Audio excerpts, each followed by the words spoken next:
بسم اللہ الرحمن الرحیم الصلاة والسلام علی رسولہ الکریم وعلی آلہ وصحبہ اجمعین اما بعد۔ محترم بھائیوں اور دوستوں، رمضان کی آمد ہے، اللہ کی رحمت کا مہینہ، اللہ سے بخشش طلب کرنے کا مہینہ ہے۔ رمضان المبارک میں طلوع آفتاب سے لے کر غروب آفتاب تک کھانا پینا منع ہے۔ ہم کھانا پینا روکے ہوئے ہیں، اللہ کا حکم سمجھ کر، تاجدار کائنات کی سنت سمجھ کر۔ ہمارے یہاں ایک غلط فہمی ہے کہ ہم کھانے پینے کو ہی روزے کے ٹوٹنے کا سبب سمجھتے ہیں۔ فقہی طور پر تو یہی بات مسلم ہے کہ آپ نے دوران روزہ کوئی چیز کھا لی یا کچھ پی لیا تو روزہ ٹوٹ جائے گا، لیکن دین کی کچھ بنیادی اساس ہیں۔ ایک شرعی نقطہ نظر، فقہی مسئلہ، اس سے ہٹ کر بات کر رہا ہوں، فتوے سے ہٹ کر بات کر رہا ہوں۔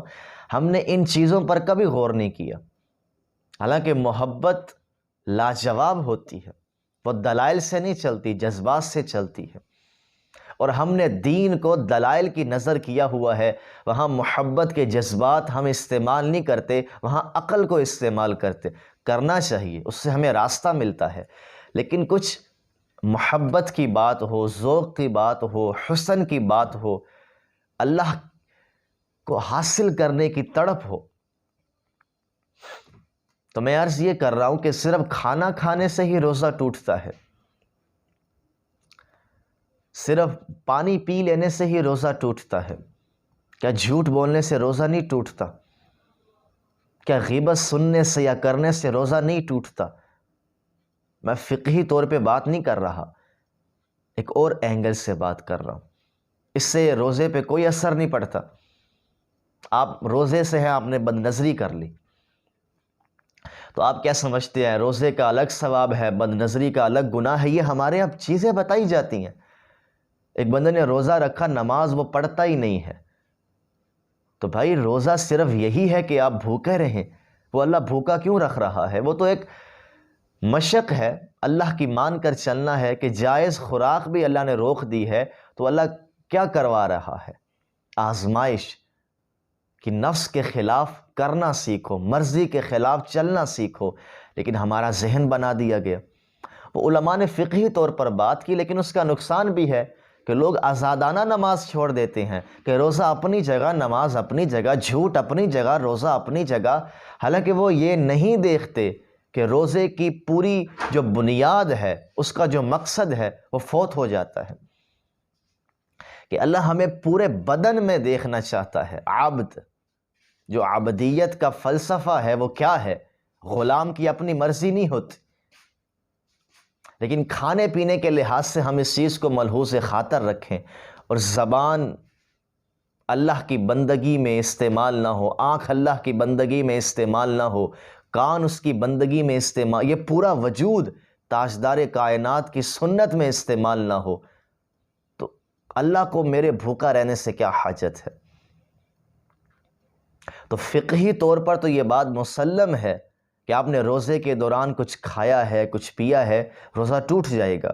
لیکن جو روزے کی اصل ہے، جو مقصود ہے، کیا وہ حاصل ہو جائے گا نماز نہ پڑھ کے، قرآن کی تلاوت نہ کر کے، ذکر نہ کر کے، عبادت نہ کر کے؟ کہ وہ الگ ثواب ہے، یہ الگ ثواب ہے۔ اللہ پورا سال ہمیں اپنی عبادت کا موقع دیتا ہے، اور ایک مہینہ اس نے رکھا کہ سارا سال تم نفسانی خواہشات سے نہیں نکل سکتے، میں جبراً تمہارے اوپر بہت سی چیزیں مسلط کر رہا ہوں کہ پورا مہینہ تم نے کھانا نہیں کھانا، پورا مہینہ تم نے بیوی کے پاس نہیں جانا، پورا مہینہ تم نے یہ کام نہیں کرنا، یہ کام نہیں کرنا، غروب آفتاب تک۔ یہ کیوں بتایا جا رہا ہے؟ کہ اسی میں رہ کر مرضی کے خلاف کرنا سیکھو، اسی کے خلاف، نفسانی خواہشات کے خلاف کرنا سیکھو۔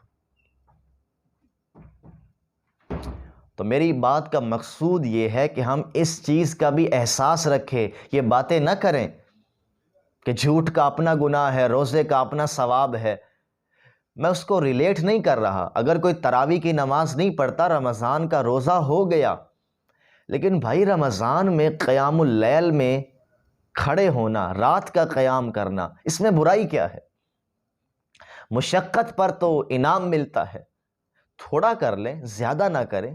لیکن یہ کہنا کہ روزہ الگ عبادت ہے، مثال کے طور پر آپ نماز پڑھ کر بھی جھوٹ بولیں تو یہ بات ٹھیک ہے، جھوٹ کا الگ گناہ ہے، نماز کا الگ ثواب ہے، تو یہ کیا ہم نے رنگ رلیاں منائی ہوئی ہیں؟ یہ گورکھ دھندا ہے.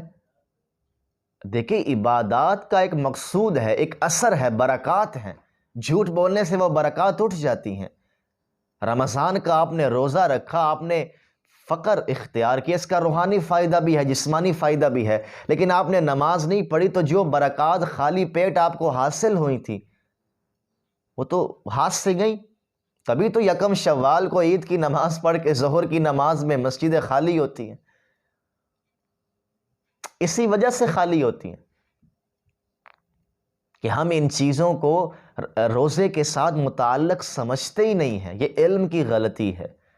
تو اس چیز کو سوچیں کہ جھوٹ بولنے سے بھی روزے پہ فرق پڑتا ہے، نماز نہ پڑھنے سے بھی روزے پہ فرق پڑتا ہے، بد نظری کرنے سے روزے پہ فرق پڑتا ہے، دل کے اندر غلط جذبات خود لانا، ایک ہے آ گئے خود لانا، اس سے بھی روزے پہ فرق پڑتا ہے.